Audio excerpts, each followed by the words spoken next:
Good morning students, welcome back. So in last class we have learnt about many things of plants कि कुछ plants के हम flower भी खाते हैं, मतलब फूल भी खाते हैं, कुछ के हम फल भी खाते हैं और बहुत सारी चीज़ें हमने सीखी. So today we are going for stem, मतलब उसकी जो डंडी होती है उसके बारे में हम बात करेंगे. कल हमने एक फैक्ट भी देख लिया था कि dried seed, fruit root, bark, ये सारी चीज़ें प्लस हमने फ्रूट्स के बारे में बात की थी, सीड्स के बारे में भी बात की थी, फ्लावर्स के बारे में भी बात की थी. मतलब हम पेड़ पौधों का कोई भी हिस्सा नहीं छोड़ते खाने के लिए, ज़्यादातर सारे हिस्से हम उसके खाते हैं. तो ये पत्तों के बारे में भी हो गया, सीड्स के बारे में भी हो गया. अभी now we are going to talk about stems. Stems मतलब वो हिस्सा जिसके सहारे पेड़ ऊंचा जाता है या लंबा होता है. Okay, so we are going for a stem. We eat the stem of a number of plants. ऐसा नहीं है कि हम स्टेम्स नहीं खाते, हम बहुत सारे पेड़ पौधों के स्टेम भी खाते हैं. Can you guess a few of them? क्या आप सोच सकते हो कि ऐसे कौन से पेड़ पौधे होंगे जिसके स्टेम हम खाते हैं?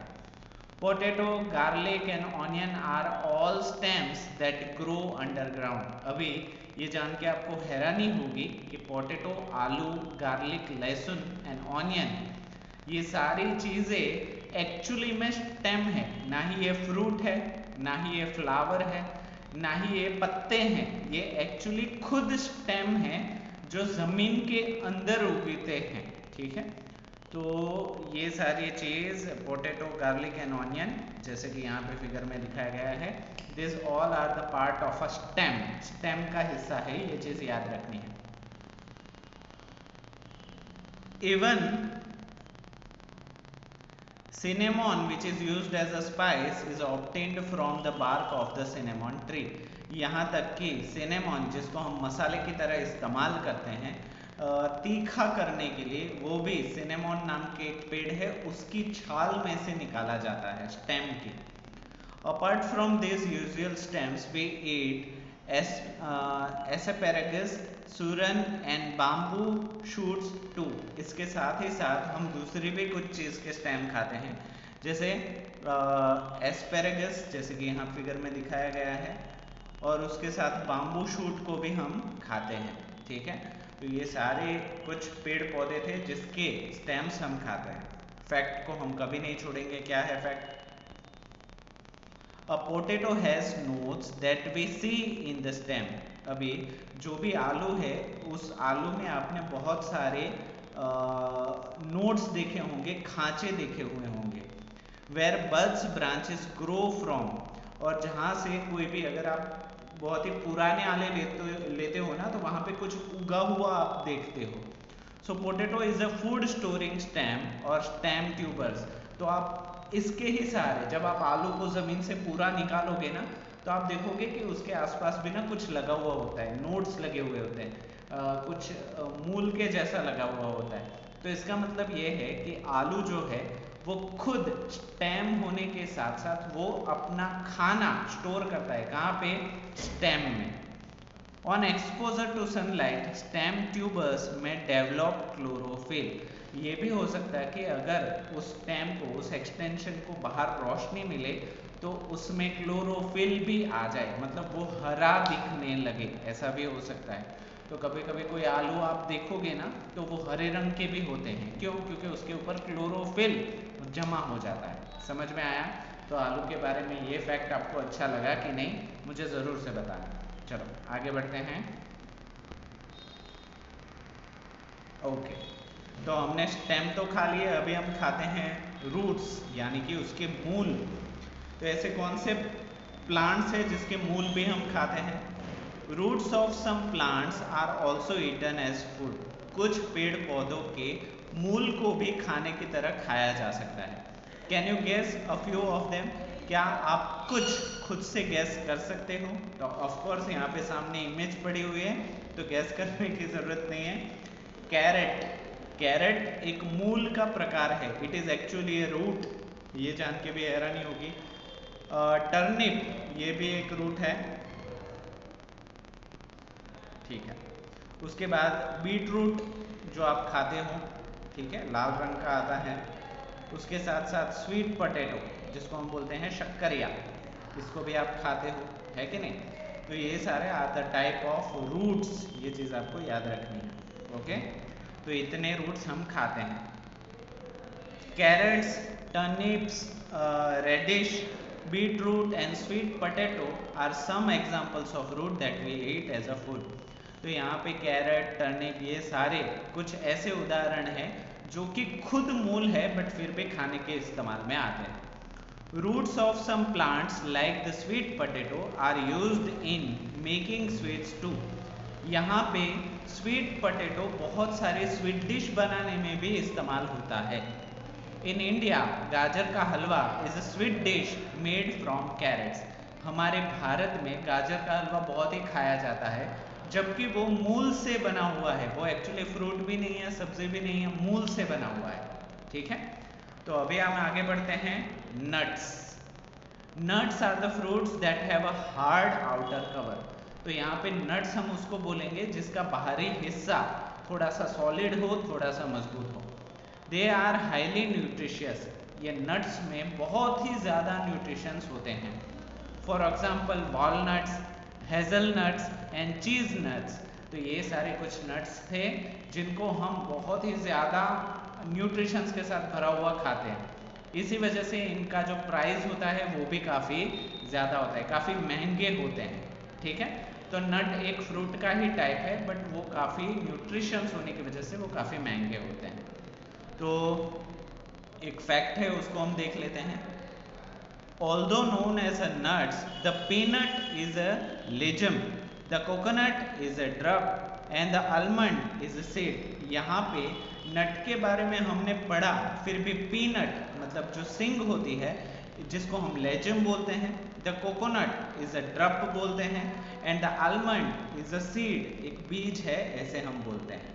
चलो चेक पोस्ट के कुछ क्वेश्चन, ये आपको रेगुलरली नोटबुक में जिस जिस तरीके से हम चैप्टर को कंप्लीट करते जाते हैं उसी तरीके से लिखना है और एक्सरसाइज सबसे लास्ट में लिखनी है। तो ऐसा मत करना कि एक्सरसाइज लिखने के बाद चेक पोस्ट लिख रहे हो, नहीं। आज हमारा ये चेक पोस्ट क्लियर हुआ तो इसको आज ही आपको नोटबुक में लिख लेना है, ठीक है।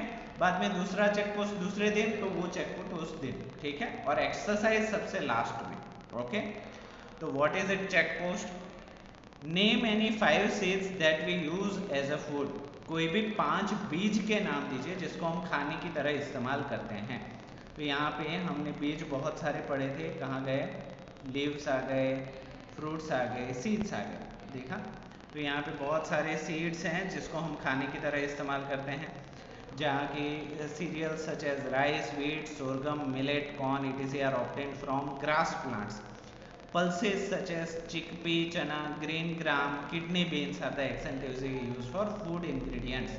तो सीरियल्स और पल्सेस दोनों के मिला के कोई भी 5 नाम यहाँ से ही आप लिख सकते हो। तो पहला तो हो गया, पहला चेक पोस्ट हो गया। अभी second check post, list the name of 3 edible stems. ऐसे 3 एडिबल स्टेम्स मतलब जिसके डंडी को हम खा सकते हैं, ऐसे 3 के नाम दीजिए। तो ये तो यहीं पे हैं, हाँ ये स्टेम्स में कौन सा? पोटैटो, गार्लिक एंड ऑनियन, ये 3 है। इसके साथ cinnamon, apart from the date, asparagus, saffron and bamboo shoots. देखो 3 मांगे थे, 6 नाम हमें मिल गए, ठीक है। तो यहाँ से आप सेकंड चेक पोस्ट को लिख सकते हो। Third check post, give an example of a root that we eat. तो ये तो ऊपर ही है, कौन कौन से रूट हम खाते हैं? Carrot, turnip, beet root, sweet potato, और उसके साथ साथ भी यहाँ पे है स्वीट पोटैटो, टर्निप, रेडिश एक नाम एक्स्ट्रा है। तो ये सारे नाम भी हमें यहाँ पे मिल गए। Fourth, give the name of the flower we use to add flavours to food dishes. ये तो आपको पता ही है कि फ्लावर कौन सा है। पहला तो मुझे केसर ही दिमाग में आ रहा है, ठीक है। चलो तो फ्रूट्स एंड फ्लावर्स, हाँ देखो रोज पेटल्स को भी हम इस्तेमाल करते हैं। Saffron, kesar that we use to add flavour to the dishes. हाँ जो मुझे दिमाग में आया वो एकदम सही था कि केसर को हम इस्तेमाल करते हैं, उसके साथ साथ रोज पेटल्स को भी हम इस्तेमाल करते हैं। तो ये 2 आंसर्स आपके हो गए। तो चारों के चारों चेक पोस्ट यहाँ पे आपके हो जाते हैं। यहाँ पे आपको सीधा नाम ही लिखना है, ठीक है, लिस्ट ही करना है। तो ये चारों चेक पोस्ट हो गए। चलो, फूड फ्रॉम एनिमल्स। अभी हमने प्लांट्स की तो बहुत सारी बात कर ली। अभी क्योंकि ये खाने का चैप्टर है तो हमें खाना हर जगह से मिल रहा है, उसको भी ध्यान में लेना होगा। सो फूड फ्रॉम एनिमल्स, खाना जानवरों से मिलने वाला खाना। There are many other food items that are directly or indirectly obtained from animals. बहुत सारा खाना है जो सीधी तरीके से या आड़कतरे तरीकों से हमें जानवरों से मिलता है, जैसे कि फूड्स लाइक एग, जैसे कि अंडे, मीट, मांस, मिल्क, दूध, डायरेक्टली कम्स फ्रॉम एनिमल, जो सीधा ही जानवरों से हमें मिलता है। तो एक एक करके ये सारा खाना हम देखते हैं। Eggs are a good source of protein. हमें पता है कि अंडे प्रोटीन का बहुत ही अच्छा सोर्स है। इसी वजह से जो लोग एक्सरसाइज करते हैं ना, वो डेली बेसिस के ऊपर अंडे या फिर केले खाते हैं, क्योंकि दोनों में बहुत ज़्यादा प्रोटीन होता है। The eggs we usually eat are chicken eggs. ज़्यादातर अंडे जो इंसान खाते हैं वो मोस्टली चिकन के अंडे होते हैं, मुर्गी के अंडे होते हैं। The eggs of ducks and geese are also eaten. यहाँ तक कि डक और गेज के भी अंडे खाए जाते हैं। The eggs of fish are called roe. मछलियों के अंडे को एग नहीं बोला जाता, उनको बोला जाता है roe. A kind of salt cured roe known as caviar. एक प्रकार का अंडा जो सॉल्ट क्योर्ड रो है, known as a caviar, is famous delicacy in France, जिसको फ्रांस में बहुत ही ज़्यादा पसंद किया जाता है खाने में। अब ये कैवियर दिखता कैसा है, तो यहाँ पे फिगर में देखो, इस तरीके का कैवियर है जो एक डब्बे में मिलता है। वो मेटल स्ट्रिप को खोल के ये अंडे लोग खाते हैं, जैसे हम अचार खाते हैं उसी तरीके से खाने में एडिशनल इसको खाया जाता है टेस्ट के लिए। ठीक है, आगे बढ़ते हैं। मीट यानी कि मांस। We eat the meat or flesh of animals like goat. हम मांस खाते हैं या फ्लैश ऑफ एनिमल्स, मतलब जानवरों के कुछ हिस्से हम खाते हैं। कौन कौन से जानवरों के हिस्से हम खाते हैं? लाइक गोट, बकरी, sheep and pig, poultry like chicken, duck, turkey, geese, fresh water और मरीन एनिमल्स, पानी में रहने वाले जैसे कि फिश, मछलियाँ, lobster, crabs. Meat is a rich source of protein and easily digestible. तो मांस जो है उसमें बहुत ज़्यादा प्रोटीन होने के साथ साथ उसको डाइजेस्ट करना आसान है। आप सोचोगे सर मांस को डाइजेस्ट करना कैसे आसान है? हमारी बॉडी कुछ इस तरीके से है कि वो डायरेक्ट प्रोटीन को इजीली एब्जॉर्ब कर सकती है, तो इसमें डाइजेशन का प्रॉब्लम नहीं होता।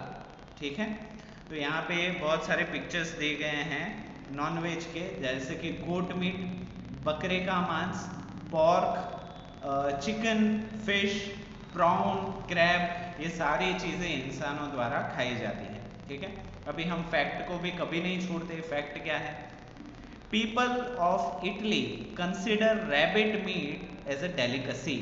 अभी जो इटली के लोग हैं वो जो खरगोश का मांस है उसको डेलिकेसी की तरह लेते हैं। Some countries in the far east consume snakes as well. कुछ दूर दराज देशों में लोग सांप को भी खाते हैं।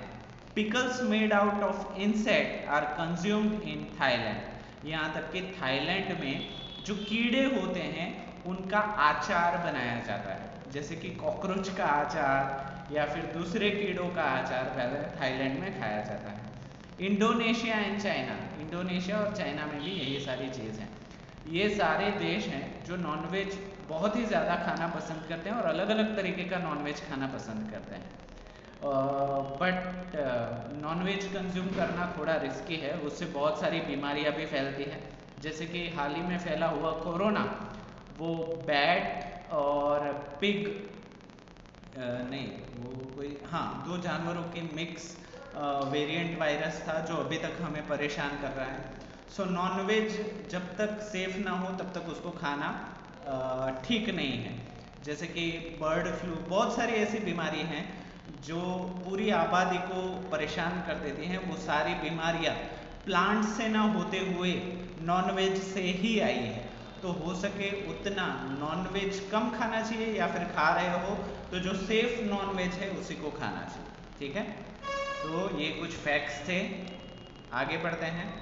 मिल्क, अभी दूध भी जानवरों से ही मिलता है, तो इसको हम आज नहीं लेंगे, इसको हम लेंगे नेक्स्ट क्लास में। आज के लिए आपका काम ये है कि आपको यहाँ तक लेसन को ट्वाइस रीड करना है, 2 बार पढ़ना है। ठीक है, यहाँ तक। सो आई होप आज मैंने जो भी समझाया आप सभी को अच्छे से समझ में आ गया होगा और कोई डाउट नहीं रहा होगा। तो आज के लिए काम यह है कि यहाँ तक लेसन को ट्वाइस पढ़ना है, उसके साथ साथ चेक पोस्ट के क्वेश्चन आंसर लिखने के बाद आपको मुझे फोटोज भेजने हैं 6 बजे से पहले। ठीक है, तो आज के लिए इतना ही, अभी हम नेक्स्ट क्लास में मिलेंगे। तो वीडियो को पूरा देखने के लिए आप सभी बच्चों का थैंक यू सो मच।